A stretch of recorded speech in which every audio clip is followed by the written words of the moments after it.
The Doctor Is In is a co-production of Ave Maria Radio and EWTN Radio and carried across the EWTN Global Catholic Radio Network.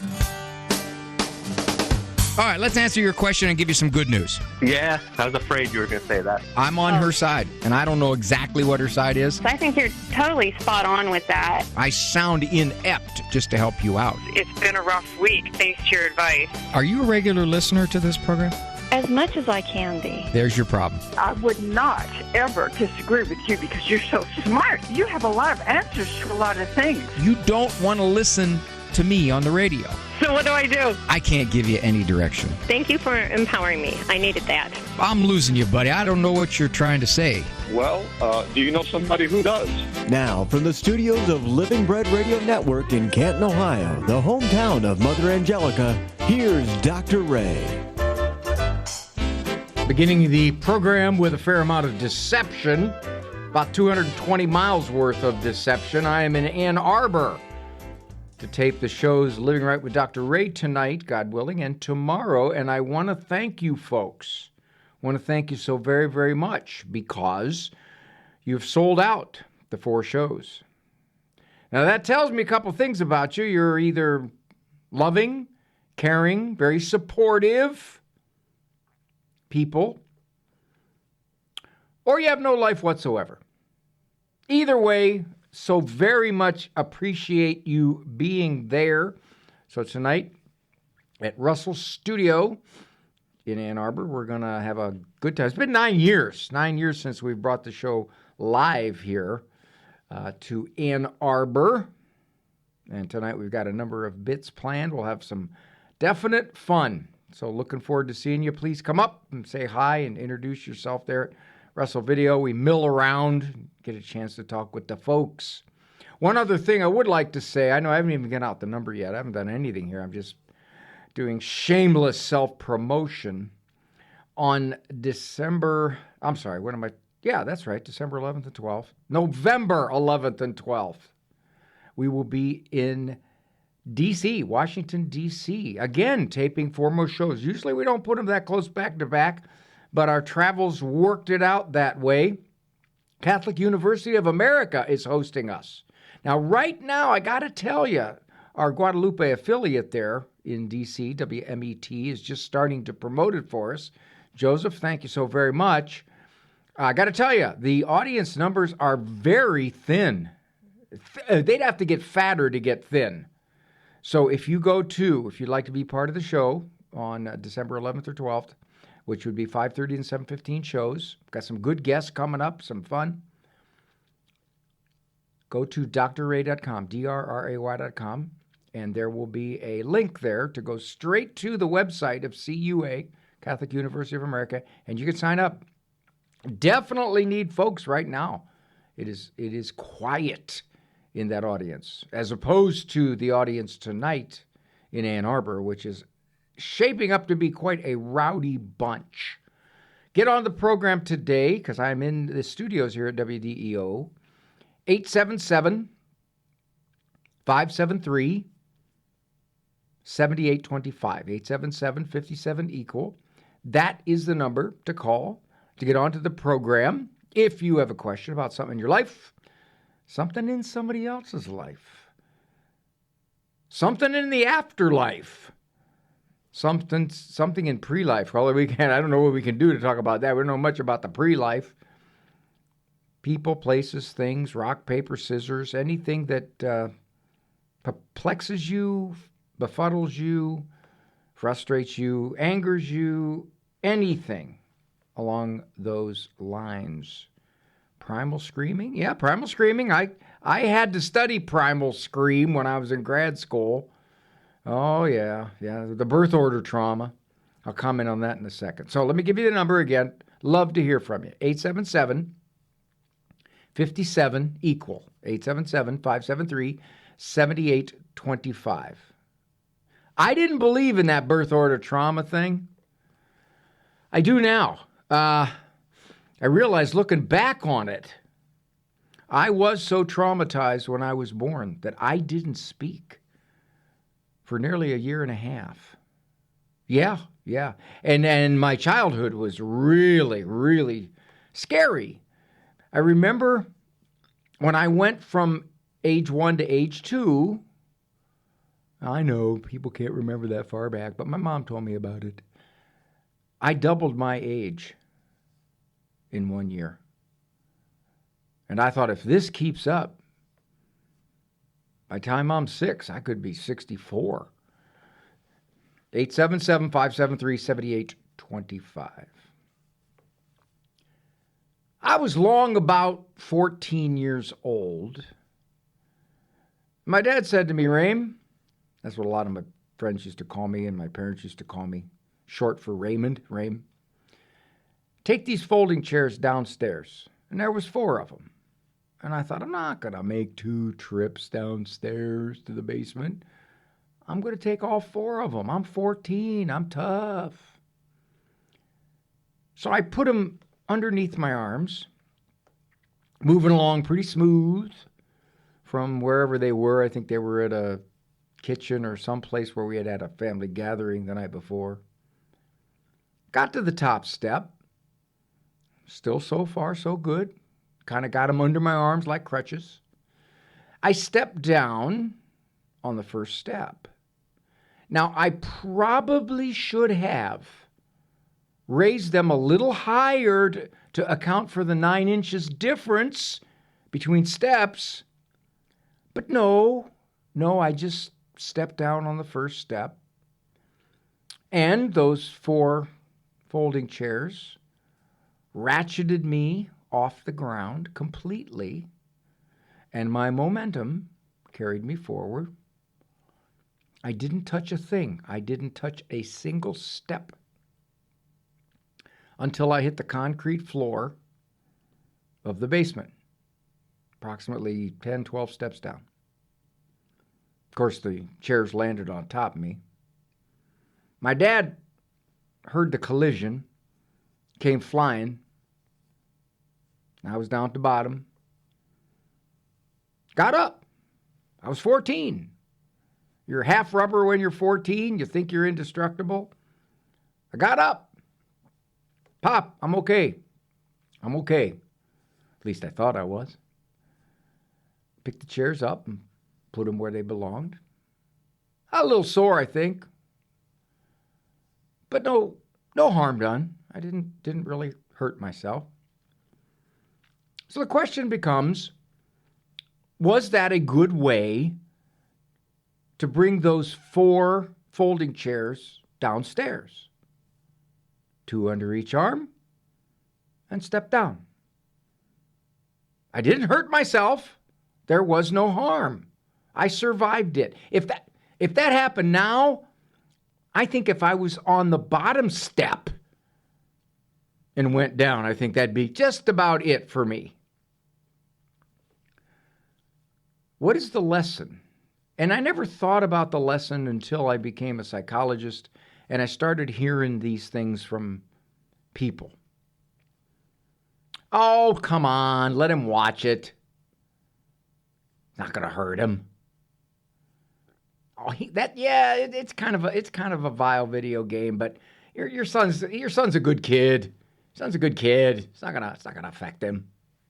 You know, he's not going to all of a sudden become this ne'er-do-well, violent individual because he's seen a few things. That's not going to happen. Sometimes even grandparents use that rationale. Oh, we let him watch it. I know you don't, but we do. It's not going to hurt him. He's a good kid. The question is not, will it harm him? My flight down the steps didn't harm me, I think. Does that mean it was good for me? Does that mean if I had 3 or 4 more of those journeys like that, I wouldn't break something? Of course not. I've often wondered, why do people say this? Why do people say, well, it's not going to harm them? Is it because they're lazy? Is it because they don't want to upset a child? Is it because they think that this child's parents are a little too strict about what this 9-year-old sees, it's not going to harm him is a terrible rationale for supervising what a child sees, what a child encounters.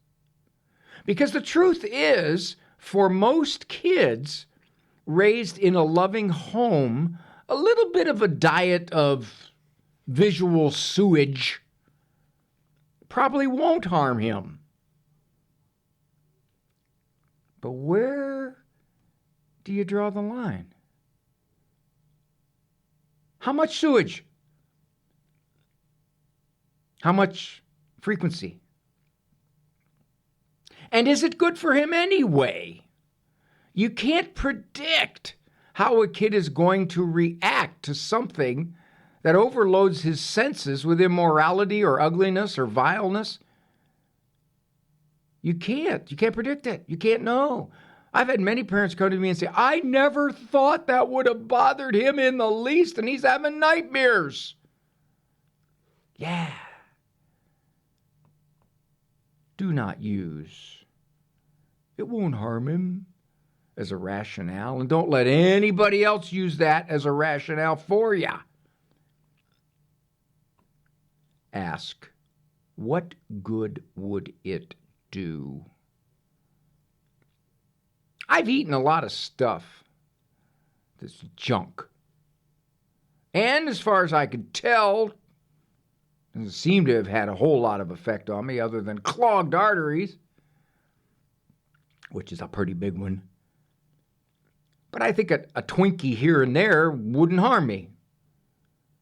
They're not good for me. And I don't really know how many Twinkies would finally take an effect. This is your kid's soul you're protecting. What good will it do? Must replace. What harm will it do? All right, coming back, your questions here as I am sitting in the studios of Ann Arbor. Delighted to be here with my cohorts. Eric Dumont, Call Screaming, and Andrew Kruchek, producer man. Let's load up some of these lines so I can get to talk to you. 877-573-7825. Great question coming up from Gregory. One that I get, not very often. Maybe in my career 40,000 times. This is Dr. Ray. We are the pro-life generation, passionate about building the culture of life in our healthcare and in our nation. But not all healthcare options are equally pro-life, and some provide morally objectionable procedures. CMF Curo is different.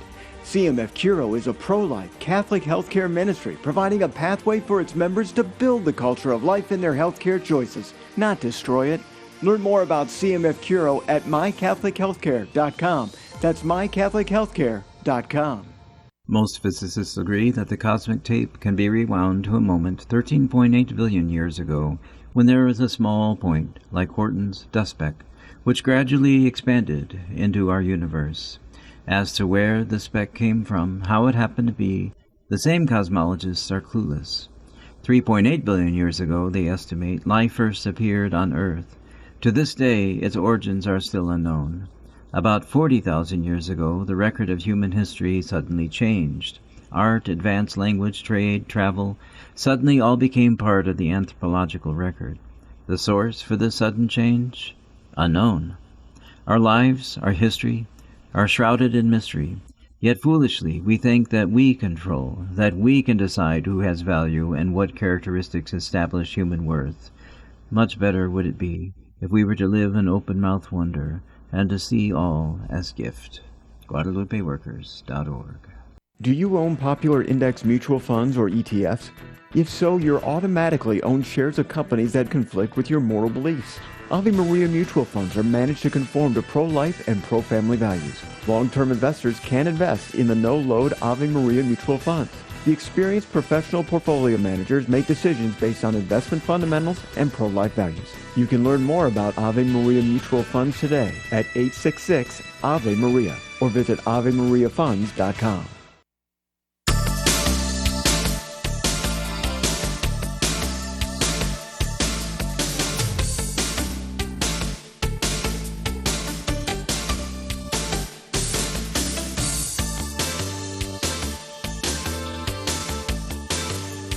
I've got the ideal job. It is one where people say, do you actually get paid for doing that? Yep. No, I have been negotiating, and I know Jack Williams is listening because he just sent me a text. I'm negotiating with EWTN behind the scenes to be paid by the word. All right, now they're paying me by the show, which I think is kind of archaic throwback. That's how a lot of people do it, but I think I've been on here long enough that I'm going to start negotiating for payment by the word, and they don't have to even be long words either. A and the count. Gregory from Charlotte, North Carolina. Gregory, how are you, sir? I'm doing well. Go ahead. I'm going to answer your question with a question of my own. Don't you hate when shrinks do that? Here's my question. I know the answer to this question. I know exactly what you're going to say, even though I don't know your son. Has he ever, on his own, walked up to you and said something to the effect of, well, Dad, I got a little free time. I'm going to go stand in the corner. I think I need some contemplative prayer. That ever happened? No. Oh, not today. So what you're telling me is that at least in priority, the corner is not his favorite place. Yes. Okay. All right. So why do you think it's not working? I guess because when he sits there, like he'll cry, but then he'll just stand there, and we can leave him there for 5-10 minutes, and he just stands there. I love it. Slouches on the wall a little. I love it. Do you realize your kid is not a snowflake? Your kid is basically saying, that's it? That's all I got to do? Stand here? I can do that. I might as well start singing. That'll drive Dad crazy. I'll start singing. That'd be good. I've had kids do that, you know, Greg. They go to the corner, they start singing. Means it wasn't having an effect. So we tried some more drastic stuff. Like one day he didn't pick up, so we took away all of his toys. Mm-hmm. And, I mean, he doesn't have a ton of toys, but he ended up just not really caring. Playing with dust, playing with books, playing with lint. Again, your kid is... I love the fact that your kid knows how to make the best of a bad situation. That's the first thing. Do you go to confession? Does that mean we just keep on it and then... Well, how old are you? How old are you? How old am I? I am 34. Okay, so you're approximately 10 times your kid's age. Do you go into confession and tell the priest, I really don't have anything to tell you because I'm 34 years old, and how much time do I need to conquer my sins, you know? maybe a year or two? That should do it. So you still saying some of the same sins? Yeah, I can see it now. Uh-huh. First it's a matter of consistency. It is. And here's the other thing. Some kids take longer to realize this is a losing proposition. If I do that, I'm going to have my face in this corner for the 234th time. That's enough. All right, I got it now. Plus, he may be 5 years old and have a little more internal self-control. You know, 3-year-olds, they don't have a whole lot of self-control. And so when the moment beckons and they misbehave, they ain't exactly thinking, oh, I better be careful here. Oh, I'm going to go to the corner if I do this. No, it's something happened. He does it. He refuses to obey. He doesn't pick up his toys. He looks at you like you talking to me. I see your lips moving, but I don't hear no sound coming out. And then you put him over there and he goes, oh, all right. See, I don't think your kid's strong-willed, Greg. You know why? Because he listens. Yes. He goes to the corner. He stands there. What a dummy. I mean, if he were smarter, he'd throw a fit. He'd start throwing things. He'd do all kinds of stuff to resist. He'd run out. You'd have to chase him, and you can't keep up with him because you're old and he's young and he can run forever and you can't. So that's the first usually when he starts working up in the corner, that's when it goes higher, and that's when we start sticking him in his bed, and he sits there with no stuffed animals, no pillow. Sounds like a piece of cake to me. With a blanket. He sounds like a piece of cake to me. Here's the key you got to remember about discipline. Your discipline works the minute you do it. That is, it teaches a lesson. You do A, B's going to happen. I'm going to do B. Now, does that mean that the child will change his conduct? Oh, that's a completely different variable. That depends on the kid. It may take longer for him. It doesn't sound like your kid's tough at all. I mean, it just doesn't. No, we just wanted to do better. So. Well, yeah, of course you do, but here's the other thing. He's 3 years old. There is no way, if you say, well, that's not working, you can't say that because he's only 3. If you've been doing this for the last 11 years, and he's 14 years old, and you say, we have been totally consistent and everything, and this kid is still resisting everything we're trying to teach, then I'll say, yeah, you got a tough kid there. You got a kid who's going to get bounced around by life. But you don't have that. You only got a 3-year-old. A 3-year-old who's, probably, I can go with the flow, Dad. And here's the other thing. There's so many things to talk about in this. Sometimes it's just worth it. It is worth it for me to misbehave and take the hit. I'd rather misbehave. Okay, so I can do 10 minutes in a corner on my head. That's nothing. So I really... all right. I deal with this heavily. I have a book called Discipline That Lasts a Lifetime. And this comes under the rubric of a parent saying, we've tried everything, nothing works. Finally, I sent him next door to play and moved the family while he was gone. You know, we get to the point where we go, when's this kid going to get this? And then I always say to the parent, go ahead. I was going to say, sometimes while I'm at work, my wife gets nervous because she has the other 2 kids. One is younger, one is older.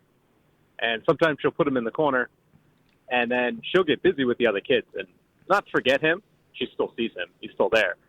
But she's like, well, if I leave him, that's how we know. If we leave him there for more than 10 minutes, he just slouches in the corner and stares at the ceiling or kicks the dust up his toes. And we're like, well, I don't know if this is working. That's why we weren't sure. See, you're saying it's not working because he's not distressed enough.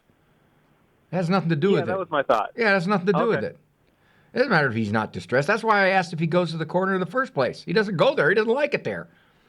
But when you send him there, he makes the best of it. Yeah, heck yeah. Okay. So here's the other thing. Right. Here's the other thing, too, you got to remember. My wife came home. I came home one day, and our oldest son, Andrew, was, 4. I said, hey, honey, where's Andrew? She goes, oh, I forgot all about him. She went into the living room, and he was in the corner, sound asleep, with his face planted against the vertex of the 2 walls. I said, when did you put him there? She said, what time is it? I said, about 4:15. She said, about 45 minutes ago. She forgot all about him. All right. I said, well, I said to her, you just got 45 minutes apiece. What are you complaining about? All right, I'll let her know. Yeah, tell her not to worry about that, Greg. All right, thanks, buddy. Bye.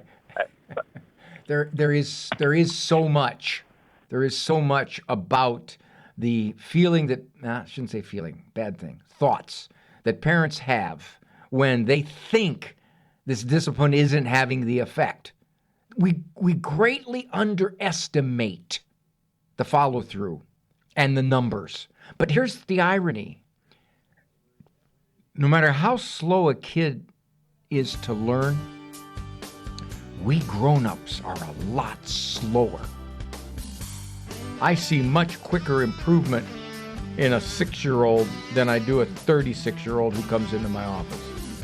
877-57-EQUAL. That's the number to call to get onto the program. Want to hear from you halfway through. Delighted to make your company.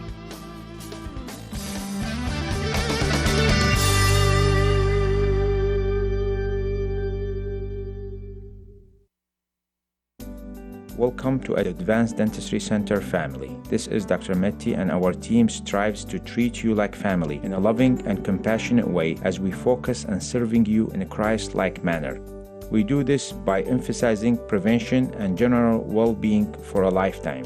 Our private practice is small, personal, state-of-the-art, and innovative, with the goal to educate and motivate our patients in improving their oral health. It is through a partnership with you that you will achieve the goals for your smile. Advanced Dentistry is serious about the level of care we provide, with attention to details and an exceptional level of care, skill, and judgment. We are thrilled for the opportunity to serve you. Dr. Matty and the team invite you to visit them at advanceddentistrycenter.com or call them at 248-594-9592. That's 248-594-9592. AdvancedDentistryCenter.com. Light of the East. Weekends on Ave Maria Radio. I'm Father Thomas Loya. This week on Ave Maria, just as men need women and women need men, the Western churches need the Eastern churches and vice versa. What gifts do the Western churches need from the East? Now on Ave Maria Radio's newest FM stations, 105.5 FM in Southfield and 107.9 FM in Ann Arbor. This program brought to you in part by Ave Maria, Florida, a big kind of small town where golf carts take you everywhere and there's always something fun around the corner. Discover championship golf, resort-style amenities, and a town center full of shopping and dining. With Ave Maria University and Ave Maria Catholic Church at its heart, it's a community full of connection and charm. More than 25 model homes are available for viewing. More information can be found at avemaria.com. That's avemaria.com.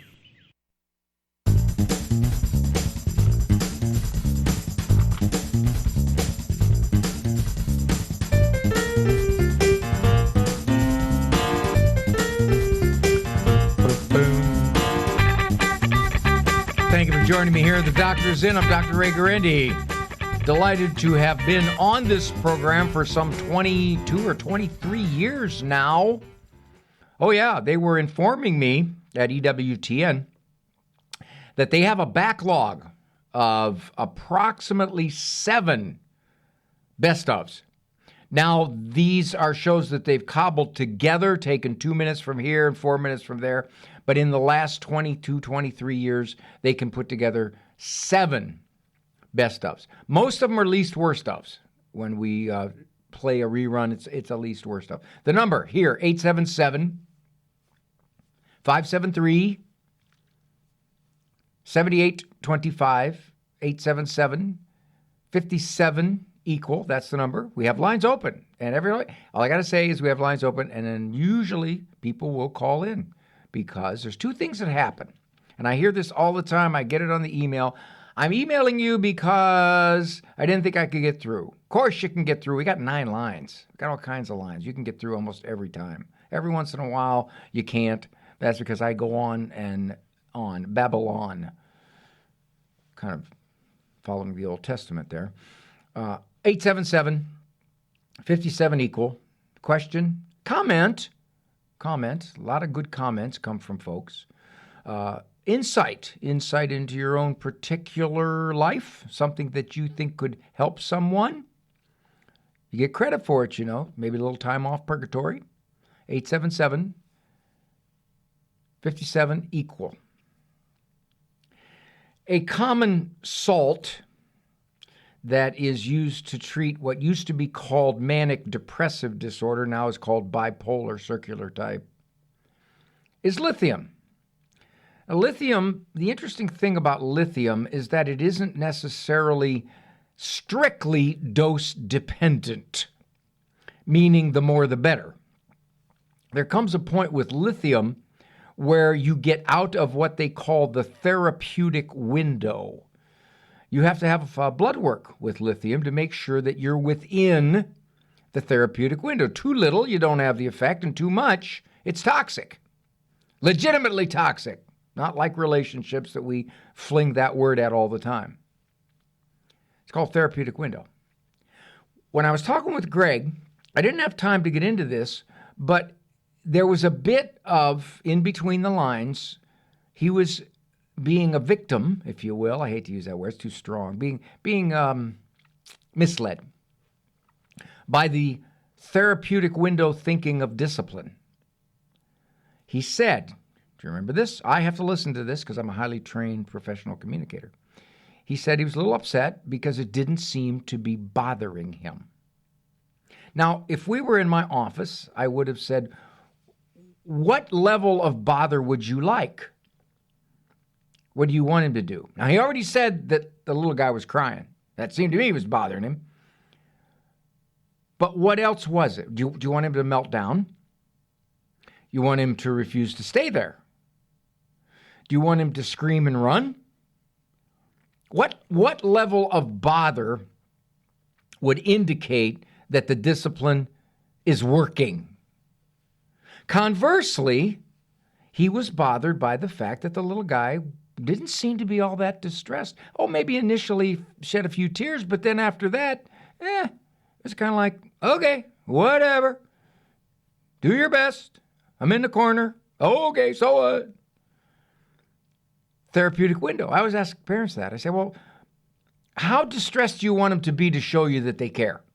See, I don't care that they don't care. I'd like that they don't care because they go there and it doesn't make it worse. But that's why I asked him that question right at the beginning. I said, does he ever go there on his free time? He said, no. I said, that's right. Because he cares. He doesn't want to go there. But the fact that he doesn't react as strongly as somehow we think he should means that it's not working. Well, of course it's working. Of course it's working. And I always say this to parents. Try not doing it once and see what happens. You know, when we say, well, if discipline isn't working, okay, do a little test, what we call a field experiment. Don't do it for 3 weeks, 3 months, and then see what happens. Let's go to Cooper from Kansas. Good question. Very, very generic and taps into the spiritual element. Hi, Cooper. Hi. You phrased the question. I want to know what you mean. Okay. I was kind of curious how you go about differentiating and then consequently treating mental health disorders with respect to whether it's an actual physiological disturbance or more so spiritual warfare occurring. When you say spiritual warfare, are you referring to something called spiritual oppression? In other words, there is demonic oppression on this individual that's causing him this kind of distress? Yes. Okay. Well, it's relatively, and I'm going to be a little nervous about saying this, relatively easy to differentiate between significant mental disorder and depression. I shouldn't say relatively easy. A skilled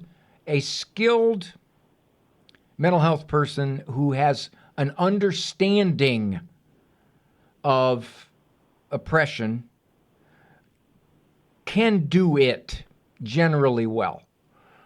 Mental disorders, the serious ones, are pretty obvious. There is generally a break with reality.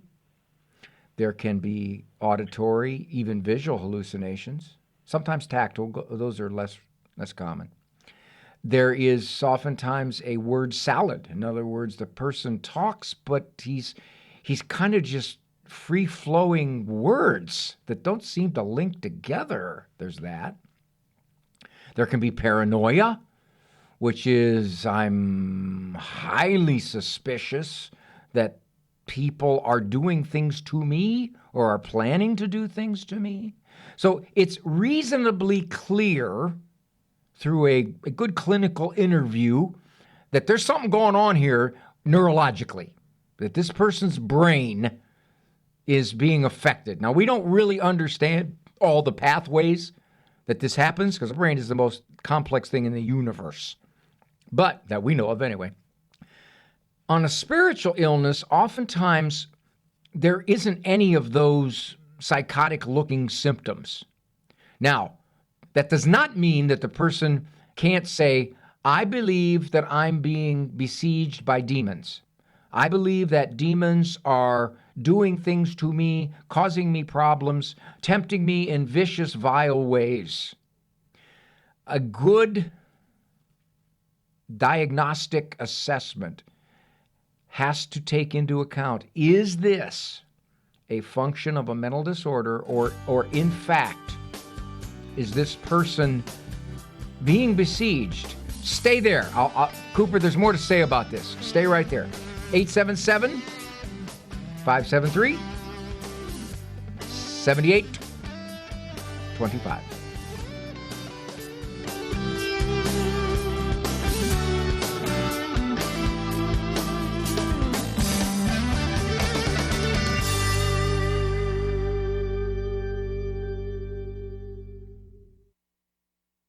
Join us at Ann Arbor's Gallup Park for Xavier's Race, Saturday, November 1st.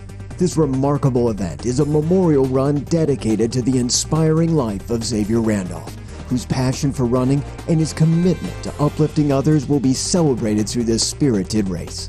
Register by October 31st at forgedministry.com.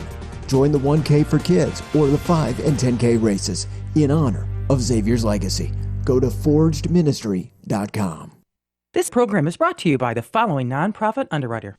Are you longing to hear God's voice? Lord, Teach Me to Pray, the free Ignatian prayer series will open your heart to His voice, to the peace you are seeking, and the only love that fulfills the human heart, Jesus. God is calling you to true joy, knowing Jesus personally. Lord, Teach Me to Pray is free. Go to LordTeachMeToPray.com, click on the red box, order the Lord, Teach Me to Pray series now. Go to LordTeachMeToPray.com. Hi, I'm Matthew Handley from PurpleCatholic.com, inviting you to my new program, Death Comes for the Archbishop. Each week, we'll explore Willa Cather's timeless novel of faith and frontier life in 19th century New Mexico. You'll hear vivid narration and thoughtful conversations with historians and theologians who bring its spiritual depth to life. Death Comes for the Archbishop, premiering Saturday, November 1st at noon on Ave Maria Radio. Do you own popular index mutual funds or ETFs? If so, you're automatically own shares of companies that conflict with your moral beliefs. Ave Maria mutual funds are managed to conform to pro-life and pro-family values. Long-term investors can invest in the no-load Ave Maria mutual funds. The experienced professional portfolio managers make decisions based on investment fundamentals and pro-life values. You can learn more about Ave Maria mutual funds today at 866 Ave Maria or visit AveMariaFunds.com.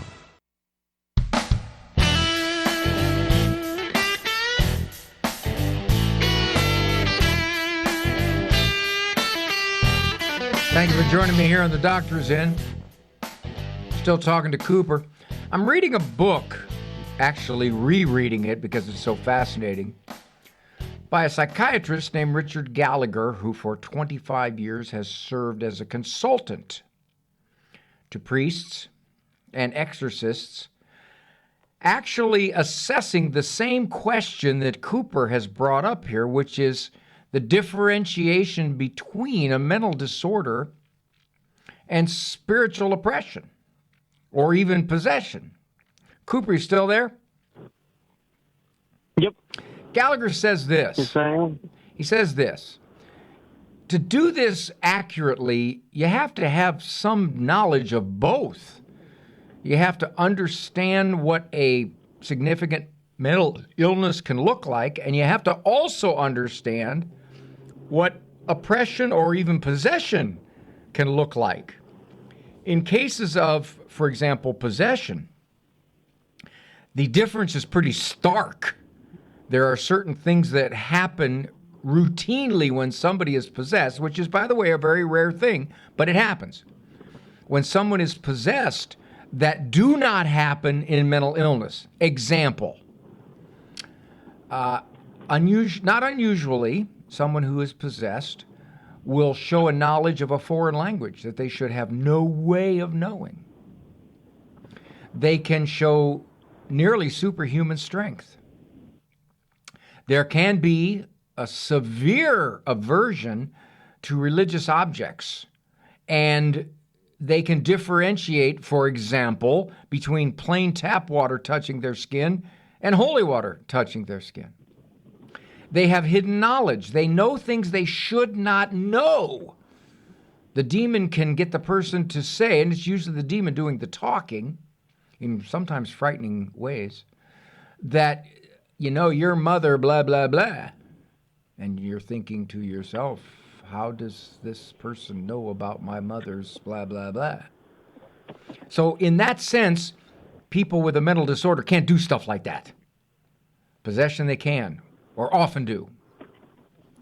The oppression can be a little, it follows on a continuum. It can be a little more difficult to separate out, and nothing substitutes for a good, long clinical interview by somebody who is familiar with both states and can say, I think this person is not evidencing any psychotic symptomatology, any serious mental illness or personality illness. This is something that seems to have a spiritual component to it, at which point referral to a proper exorcist is warranted. You thinking of anything personal, or was this just an academic question? Mainly academic, and then I was kind of curious specifically in the case of like clinical depression, how you would treat that, or how you would go about kind of working, because I'm thinking along the lines of like cognitive behavioral therapy, and I was wondering how you would treat that. Cognitive behavioral therapy is probably the most successful form of therapy for depression. However, there is a small percentage of depressions that probably have a severe neurochemical base, that something within the brain is involved in this in a significant way, in a pathological way, not just in a thinking way. In those cases, antidepressant medication is almost miraculous. It can work beautifully. In the majority of depressions, even clinical depression, you often sort through, how is this person viewing life? How is this person viewing himself? How is this person viewing other people? What is this person's thoughts like? What is he doing to himself? What is his history? What are the events in his life? How's he interpreting those events? To make this kind of depression linger, hold on to him like this. So that's what you do. I mean, a lot of people come in my office are depressed at various levels. Much of the time, it's because of circumstances in their lives: bad marriage, serious relationship problems, financial issues, worry about the future, etc. So in that sense, it's generally not a spiritual illness. Although I will say this, there's research that says that if you have a solid faith base in your life, you are less likely to get depressed. Religion is a wonderful protection against depression. Not always, but it's a factor. There you go, my friend. Thanks for the question. That's the kind of stuff I like. I can ramble on. Appreciate it. Cooper, I highly recommend. I highly recommend Demonic Foes by Richard Gallagher. Fascinating book. He presents a very balanced approach to it. He isn't someone who sees demons under every rock, and neither is he someone who ignores very solid evidence of oppression or possession. Okay, my friend? Thank you. Thank you very much. Sure. Now, Lisa, before I answer your question, I think there are certain animals that never, ever should be taken to Mass. I would think a cobra, king cobra, coral snake, elephant, giraffes. We have giraffes. Water buffaloes. I've never really seen a water buffalo church. I don't think that's what you're thinking of, is it, Lisa? No, absolutely not. Okay, what are you thinking of? Well, just in general, I just think people are so connected to the pets in their lives. They treat them almost like they're human beings, and their presence is more important to folks that are so connected with their animals that they look at them as a human being with rights, and which I don't want to, that's someone's choice to have that kind of a relationship with a pet or whatever. But I do feel that when in certain situations a pet is very distracting, even if it's not worrying or making noise or anything, it's still distracted. I think it's still distracting to others because that's not what you expect in mass. Now you're talking about my kids when they were little. My dog was better behaved. Yeah. Okay, I know what you're saying, and I've had priests who will have masses, and they will say the 9:00 mass next Sunday will be for those of you who wish to bring in your pets for blessings and things like that. Right. I think that's appropriate. I'll be quite honest with you. At the parish I belong to, I love my parish. The Sundays it gets so distracting. It's loud, a lot going on, and when I go during the week, I have a little bit of an expectation it's going to be more peaceful there. And when I see animals coming in, I think it's disrespectful too. I just never. Maybe I'm just old school. My parents brought me up in a very rules-based sort of environment. I don't know. I don't think that that's appropriate for folks that are going to mass for the ultimate reason is to pray. And let's take it a step further. So you said that these folks are very, very attached to their pets. And therefore, now again, these are not service animals. You made that qualification in your question. Not service animals, just somebody that feels their pet is just as important as a human being. Well, here's the difference. We are there to worship God. And we are there to partake in the holy sacrifice of the Mass. Obviously, pets can't do that. They're not able. They simply are not rational creatures that can do this. So whatever they mean to the person, they are not able to participate or even get any benefit from being at Mass. So in that sense, I agree with you totally, which is if you're bringing your pet and you're saying, well, my pet means so much to me, I like my pet with me, and I think this is wonderful, and it's a warm experience, and I love the Mass, and therefore I understand that small amount of reasoning, but I think it's dwarfed by the idea of what the Mass is all about. It is all about worship of God. It is all about participation in the Holy Eucharist. And to bring along a pet, even if the pet sleeps the whole time, I would think it's...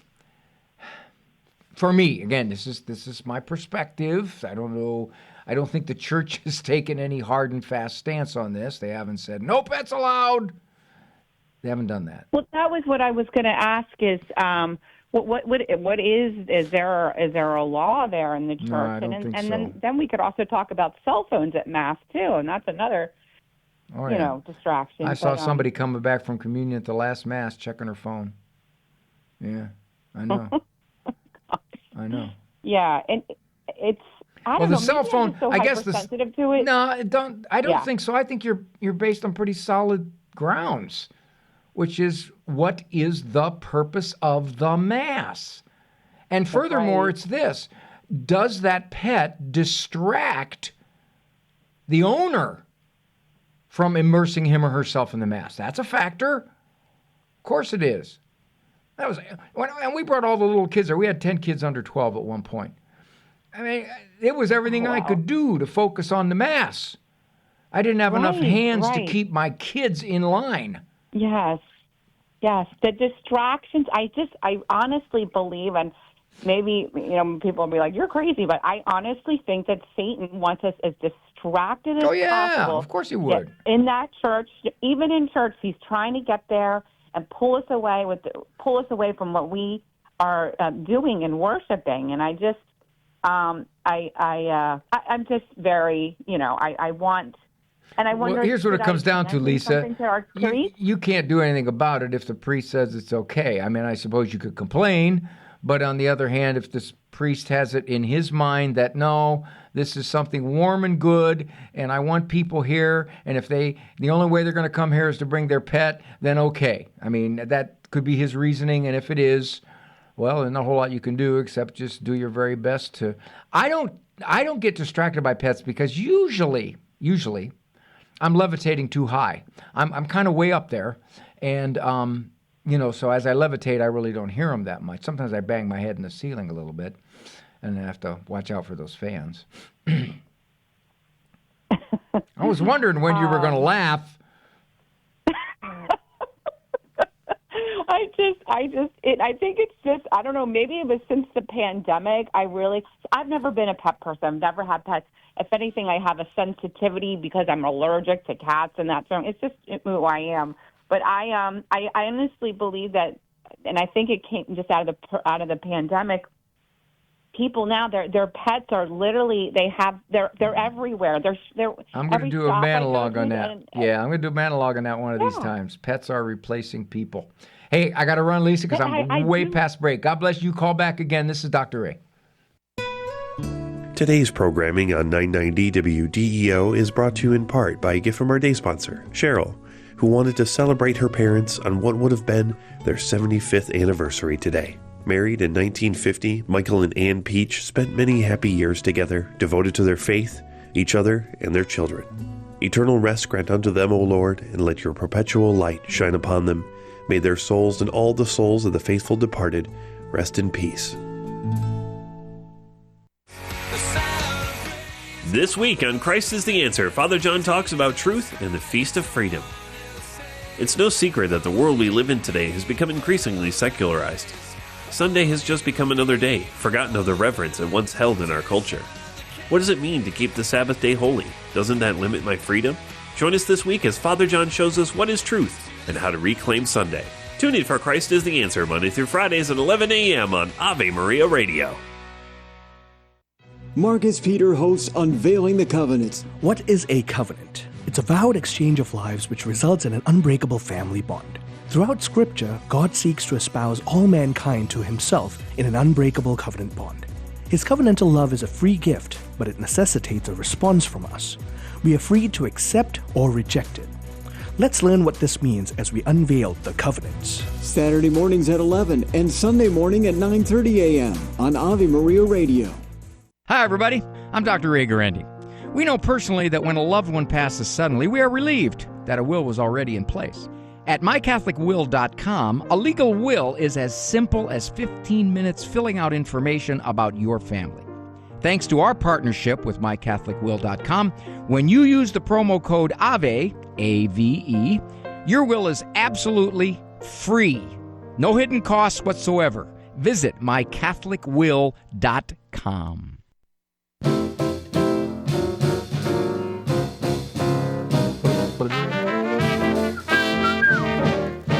Got to go in a minute or so. So I'm delighted to have you with me here on The Doctor Is In, Monday through Friday, 1 o'clock, co-production of the Ave Maria Radio Communications. I gotta look this up real quick here because I want to say it. These are some neat things coming up. All right, put this here, put that in there, stomp that like that. Family events. All right, this is me. What's today here? Yes, I want to read this. Doctor's in. Congratulations. Evangelist Radio, Summersville, West Virginia, celebrating 15 years this week. Woohoo! Congratulations, Jeff, Louisa, Molnar. Let me see this. Got to spell this right. Molnar. That's right. Put that there, and I want to say a little bit more about this. It is WSJE. That is the station. 15 years for all of us here at EWTN. Congratulations to you. And I want to thank all you folks coming tonight. Russell Video, Living Right with Dr. Ray, 2 shows, 5:30, 7:15. You're all signed up. We're all sold out. So delighted to have you. And we got some things planned. I think we're going to have a bit of some fun. So that's great. We have a parking taken care of. We've got some local businesses that will allow us to use their parking lots, and you can just kind of walk across the street to Russell Video. 5:30. I think they're asking you to come a half hour early, so 5 o'clock for the 5:30 show and 6:45 for the 7:15 show. I don't know if I'll see Andrew there. I don't know if he doesn't come. Andrew, you coming? Oh, Eric's got to go? All right. Well, he's earning comp time, huh? All right. Once again, hope to see you tonight. Thank you so much for joining me here on The Doctor Is In. Walk with God. A lot more important walk than any other walk. Infinitely more important than any other walk. For information on Dr. Ray's presentations, books, and CDs, visit drray.com and follow him on Facebook and Instagram. The Doctor Is In is a co-production of Ave Maria Radio and EWTN Radio and carried across the EWTN Global Catholic Radio Network.